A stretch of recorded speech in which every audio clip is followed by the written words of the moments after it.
With your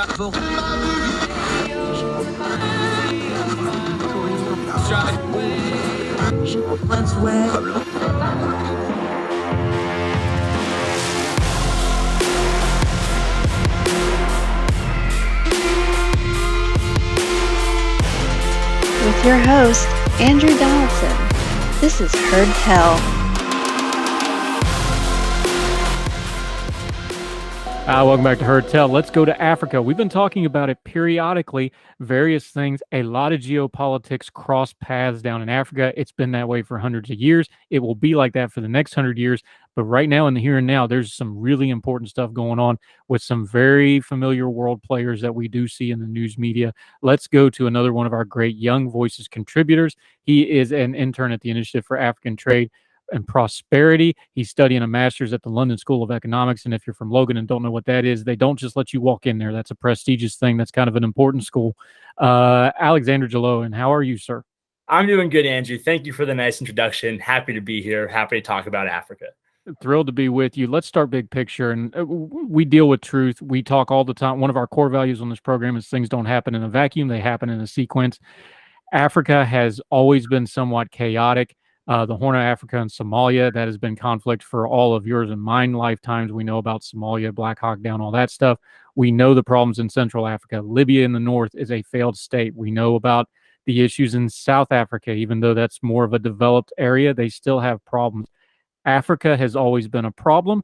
Africa has always had something of a power vacuum. And there's been colonial and imperialistic interest in Africa for as long as there's been recorded human history. These problems aren't new.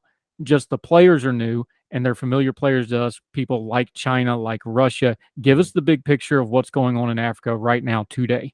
Yeah, that's a great question. I think your premise is absolutely true, where Africa was, a very big deal back in the Cold War time, different kind of spheres of influence, Soviet influence, American influence, and then fast forward to today. And, after about maybe 2 decades or so of things kind of calming down there in terms of, who the major players are with the U.S. kind of taking that role. Now we see a huge resurgence of, what I really see as authoritarianism from the Chinese and the Russians, and then the United States. So if I had to characterize the situation right now, I think you have an interesting play where you have 2 authoritarian regimes in Russia and China that are slowly and steadily kind of creeping and furthering their interests into that region of the world. And you have the U.S. and the West kind of backtracking and trying to respond to that. So we can get into a little bit about kind of the ins and outs of how that's going on, kind of the economic, political, foreign policy interests that each side has. But it is a big deal because Africa is growing, not just population-wise, but also economically. They're going to play an increasingly important role as the future goes on. And so I think if the U.S. doesn't respond to these threats, we'll be in for some long-term trouble if we don't make a pivot right now, in my opinion, in our strategy down there. So, yeah. What is the biggest thing we need to pay attention to in Western media, though? Because there's a lot of stuff we're going to move. We're going to work through an article that you wrote here in just a second. There's so many moving parts to this. China, Russia. There was just a big CNN report about Russia and doing the gold mining and how they're stripping resources that way. China's after the rare earth minerals because they have a lock on the battery and those sorts of things for, high-end components. There's so much going on. And then there's all the internecine strife inside of Africa that's always been there. Our Western media has never been great at covering Africa. What's some of the core things we need to know before we dig into the details here that a Western audience, an American audience that's not familiar with Africa, that we kind of need to have some ground rules in dealing with something that's so big as this? Absolutely. I think it's really the military considerations. So I'll speak on that briefly, really quickly. Over the past 5 years, China has been extending its military influence into the region, which is something they had not been capable of doing before. So back in 2017, they opened their first military base in East Africa in a small country called Djibouti. Kind of a funny name, but it's geostrategically positioned in East Africa, in an important region of the world.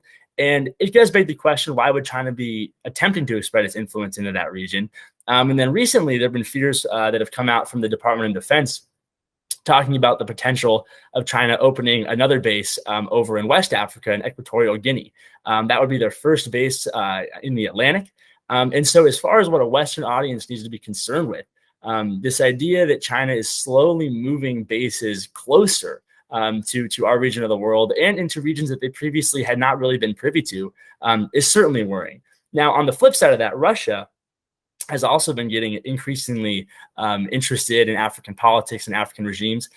They have been doing a very odd sort of strategy where they don't have a lot of economic ties with Russia, but what they've been doing is sending in mercenary forces to often kind of quell rebellions or the threat of Islamic terrorism or things of that nature. And then once their mercenary groups are there, the Russians don't tend to leave. And now they kind of have a stranglehold in certain areas, try to reach into places like the Suez Canal and kind of spread their influence that way. So in terms of what's direct, relatable, and applicable to a Western audience, I would certainly say kind of the military jockeying of Russia and China is definitely something that we need to be very aware of. And if we're not, we can kind of find ourselves behind the eight ball, which I know we definitely do not want to do. What is it about China? Because here's the problem with China. The CCP and their many minions in social media and in the traditional news media, they get really upset if you call them imperialistic or colonial. Mm-hmm. There's no other way to describe what they're doing in Africa as imperialistic and colonial. Now, they're not doing it so much militarily, although that's starting to happen as well. They're doing it financially. They're doing it through offering loans. They're doing it through what I would call, and many others have, predatory debt. And then they foreclose. We've seen this in Sri Lanka and other places, and now we're seeing it in Africa, where they use predatory debt to get infrastructure interests and take over important infrastructure, airports, ports, things like this. How do we address that? Because the propaganda arm of China is mighty and it's long-reaching, but the facts on the ground say, hey, action's not words. This is what they're doing, and they're doing it purposefully, and they have a long plan involved here. You're absolutely right, Andrew. And I think that it would be one thing, if China was actually interested in helping, build infrastructure. We just want to develop Africa out of the kindness of our hearts. Unfortunately, that's certainly kind of not what they are trying to do. You're absolutely right that they do use loans and financing as ways to get countries kind of hooked on Chinese financing. And then they use that to leverage them or to have political leverage over those countries in the future. We've seen that very recently. A lot of African countries used to have diplomatic relations with Taiwan. Every country in Africa has abandoned Taiwan except for Eswatini, tiny little country in southern Africa. And China's been putting pressure on them to break off their diplomatic relationship with Taiwan and kind of, get rid of that relationship and recognize China as having the right to that area and things like that. So as far as what the U.S. needs to do, that's really the key to the question here. I think that the U.S., in order to respond to this, needs to prove itself to be integral to Africa's development going forward. And they need to make sure that African leaders see us that way. America still is by far the largest consumer market. We are significantly wealthier than China. We have the ability to purchase much more than they do. And so what my opinion is, what we need to do is expand kind of how trade is done with Africa right now and use that as a catalyst to get African states to recognize that we can be the most important partner for them going forward in their development goals, instead of Chinese debt trap diplomacy, which has been getting less and less popular among African leaders, which is a positive sign. So if you want to go into the AGOA a little bit, I think that could be a wise idea. Now, here's the problem, and you touched on your piece. Yeah. Money doesn't solve everything. Money also creates its own set of problems. But it's almost like when we watch like a mob movie where they're like, hey, if we're fighting, we're not making money. Isn't the pitch, though, with trade, and this is on a very basic level of, hey, everybody can make money here, and if everybody's busy making money, just some of the human nature stuff is they're going to want to keep making money, and when people are fighting, they're not making as much money. That's a really distilled down simplistic view of it to take it to a movie after. But that's basically what we're pitching in with free trade is like, look, all of you can rise all boats here if you stop fighting and do X, Y, Z, and if you get the right kind of partners. That's basically the pitch, right? I think that is part of the pitch. I wouldn't say that's the entire thing. I do think that there is appetite in Africa for democracy, for human rights. People are very skeptical of Chinese interests, the way China runs its kind of authoritarian grip on its own people. And so I wouldn't say that, free trade and wealth is the only motivating factor, but I would certainly say that plays an integral part. So along with that, what I would say is I believe that African countries that do engage with trade in the United States definitely do benefit. There have been a number of countries in the past decade or so that have significantly developed different sectors through trading relationships with the United States. Now, whether or not we'll be able to use that as enough leverage to say, hey, abandon Chinese financing and come to us will be something only really time can tell. But I would say this for sure. The deepening relationship of economic ties between America and Africa is absolutely integral if we want to keep our influence over there. There's kind of an isolationist mood right now in the United States. I hope that we can kind of work against that as time goes on, because like it or not, the world is much smaller than it used to be, and we need strategic partners around the world. And a great way to do that is through economic ties and getting African producers and African consumers to recognize the benefits of having access to the U.S. market. So. Yeah, Alexander Jelloian joining us, and a great Young Voices contributor. We're talking Africa. We're going to take a quick break. We're going to dig into this piece he has at 1828 a little bit. We're going to talk about the American policy, what it should be, what we want it to be, what it actually is, why those three things can't ever seem to match up at the same time in the same place. More with our friend Alexander on Heard Tell right after the break.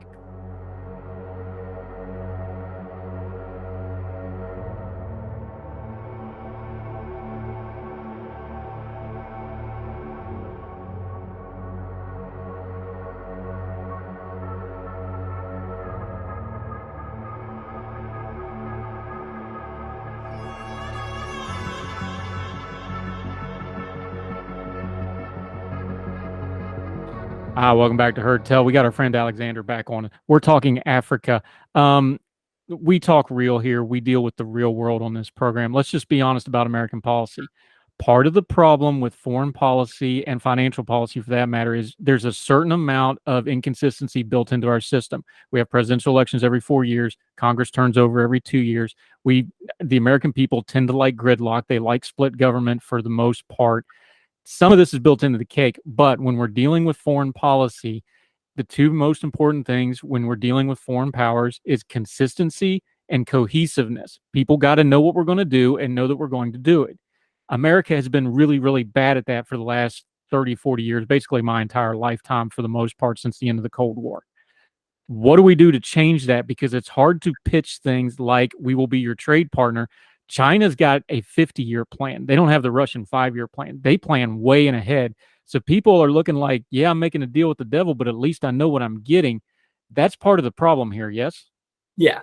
No, I do agree with that, Andrew. And I would say, too, I think what has been a good development in the U.S. is there does seem to be kind of a consolidation from both sides, Republicans and Democrats, that increasing Chinese influence in the world is problematic. I have a lot of disagreements with the Biden administration, but one thing I have enjoyed that they do is they will speak out against China, and they sent Pelosi over to Taiwan recently. And so they seem to be, in my opinion, willing to fight back against that. So in terms of what we need to do as a national strategy, I absolutely agree. We have had a very disjointed couple decades of policy towards Africa.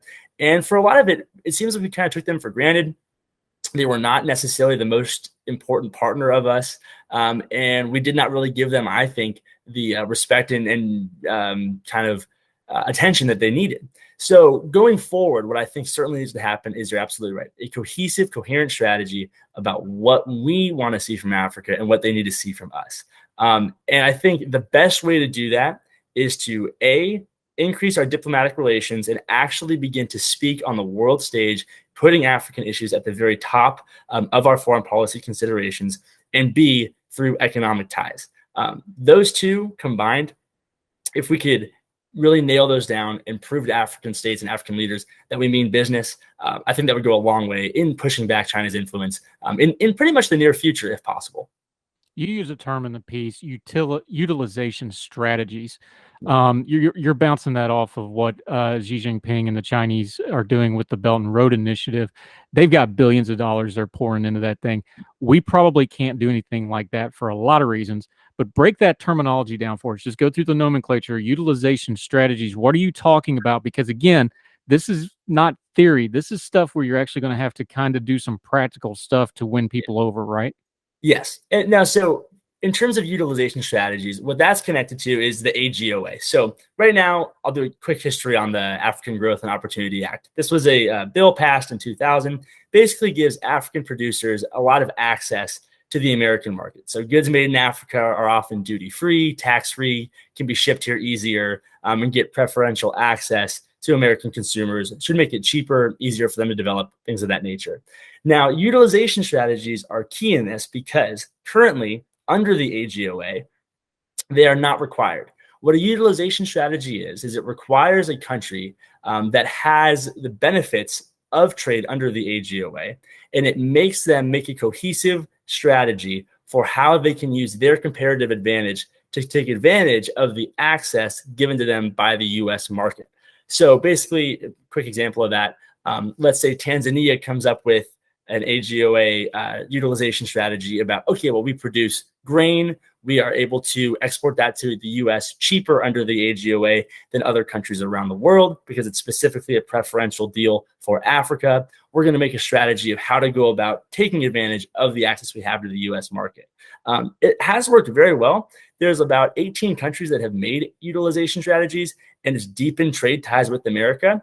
But when the AGOA gets expanded in 2025, it's kind of up for re-election, the AGOA in 2025 is going to be renewed or expanded. And so I believe that we need to make that a requirement where every country needs to have a utilization strategy in order to have a cohesive plan for how to access the US market. And that has been shown to increase trade ties, which I think would go a long way in deepening economic relationships. So that's what that term means. I'm pushing for that to occur in 2025. I think it would certainly be a wise idea, and I don't really believe there's a good reason not to. How does that look, though? Is that going to be a treaty thing? Is that going to be a UN thing? Is that going to be a bilateral with individual countries? Give me a framework for that. Yeah. Well, the AGOA is a piece of legislation that was passed by the U.S. Congress. So it's not a UN thing. It's nothing in that sphere. What it is a way that the U.S. goes about dictating trading relationships with Africa specifically. So it doesn't take into account, the UN or groups like that. And it's not bilateral in terms of one U.S. state going to a specific single country in Africa. Rather, it deals with Africa as a block of countries going forward. Great. Alexander Jelloian joining us.